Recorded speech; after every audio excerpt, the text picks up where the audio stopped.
जय हिंद साथियों। आज की क्लास में हम लोग राष्ट्रपति के क्षमादान की शक्ति, राष्ट्रपति के वित्तीय शक्ति, राष्ट्रपति के राजनयिक शक्ति और राष्ट्रपति के सैन्य शक्ति के बारे में जानेंगे। तो स्टार्ट करते हैं आज की क्लास को। राष्ट्रपति के क्षमादान की शक्ति की चर्चा कहाँ है? तो अनुच्छेद नंबर 72 में राष्ट्रपति के क्षमादान की शक्ति की चर्चा है। 5 प्रकार का क्षमादान राष्ट्रपति दे सकते हैं। कौन कौन सा? तो सबसे पहला है सर्व क्षमा। इसका मतलब क्या हुआ कि सभी प्रकार के दोषों से राष्ट्रपति क्या कर सकते हैं? मुक्त कर सकते हैं। ठीक है। दूसरा क्या हुआ? तो लघुकरण। इसका मतलब क्या हुआ कि सजा का प्रकृति यानी नेचर को चेंज करना। एज फॉर एग्जांपल मान लीजिए कि मिला हुआ है फांसी की सजा, उसको उन्होंने क्या किया? तो चेंज कर दिया आजीवन कारावास में। तीसरा क्या है? परिहार। परिहार का मतलब क्या हुआ कि सजा की मात्रा को कम करना। एज फॉर एग्जांपल मान लीजिए कि आजीवन कारावास की सजा मिली है और उसको उन्होंने क्या किया? तो कम करके 20 साल या 10 साल की सजा कर दिया।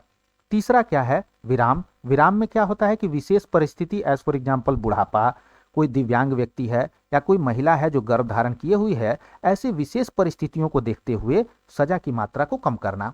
निलंबन का मतलब क्या हुआ? तो निलंबन का मतलब ये हुआ कि सजा के क्रियान्वयन में देरी करना। मान लीजिए किसी को 20 मई को सजा मिलना है, राष्ट्रपति ने क्या किया कि उसको 1 महीने के लिए टाइम बढ़ा दिया, तो ये हमारा जो है वो निलंबन हुआ।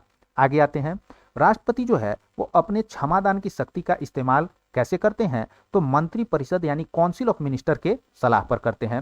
राष्ट्रपति जो है अपने क्षमादान की शक्ति का इस्तेमाल तभी करते हैं जब सजा जो है या तो संसद द्वारा बनाए गए किसी कानून के उल्लंघन के लिए दी गई हो, सजा या तो मृत्युदंड हो, या सजा जो है वो आर्मी कोर्ट के द्वारा दी गई हो। ठीक है।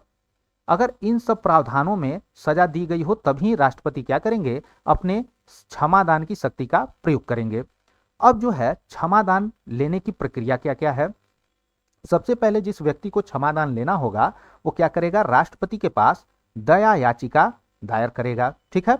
ये जो दया याचिका है वो मंत्रिमंडल के पास जाएगा उनका विचार लेने। ठीक है। अब ये जो मंत्रिमंडल है, केंद्रीय मंत्रिमंडल जो है वो क्या करेगा? इस दया याचिका को कहां भेजेगा? कंसर्न्ड स्टेट के गृह मंत्रालय में भेजेगा उनका रिपोर्ट लेने के लिए, जहां से वो व्यक्ति क्या करता है? बिलोंग करता है। अब जब कंसर्न्ड स्टेट का गृह मंत्रालय अपना रिपोर्ट भेज देगा कहां? केंद्रीय मंत्रिमंडल को, तब केंद्रीय मंत्रिमंडल क्या करेगा? तो इस मामले में अपना अंतिम निर्णय लेगा। ठीक है। तो ये हो गया हमारा क्या?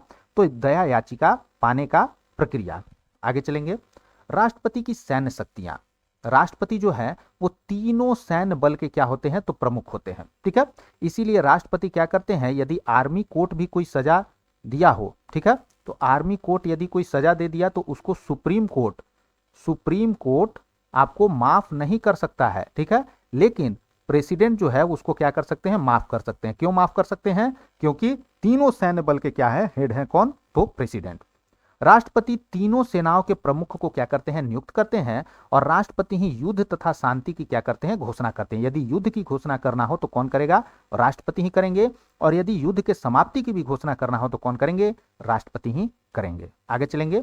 राष्ट्रपति की वित्तीय शक्तियां क्या है?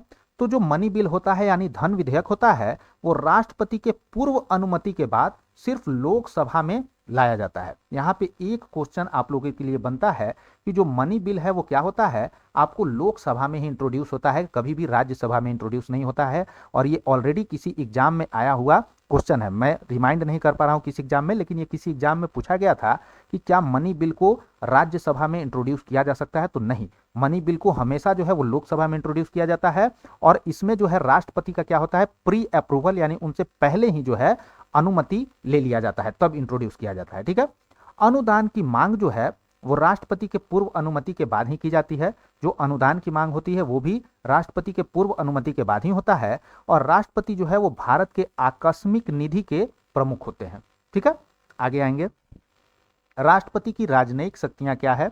तो सभी अंतरराष्ट्रीय संधि एवं समझौते जो है वो राष्ट्रपति के नाम से होते हैं। जितने भी इंटरनेशनल ट्रीटीज साइन होते हैं वो क्या होते हैं? राष्ट्रपति के नाम से ही साइन होते हैं। राष्ट्रपति भारत का सभी अंतरराष्ट्रीय मंच पर क्या करते हैं? तो प्रतिनिधित्व करते हैं। राष्ट्रपति सभी विदेशी राजदूत, उच्चायुक्त तथा राजनयिक को भेजते हैं तथा उनका स्वागत करते हैं। कोई भी विदेशी राजदूत आया, उच्चायुक्त आया या राजनयिक आया, उसको रिसीव कौन करेगा? उसको रिसीव भी करेंगे राष्ट्रपति और उसको सेंड भी कौन करेंगे? राष्ट्रपति। ठीक है, तो ये हो गया हमारा आज का क्लास। कल के क्लास में हम लोग इमरजेंसी को पढ़ेंगे। यदि वीडियो पसंद आए तो लाइक शेयर सब्सक्राइब जरूर करें। Thanks for watching students, bye, have a nice day.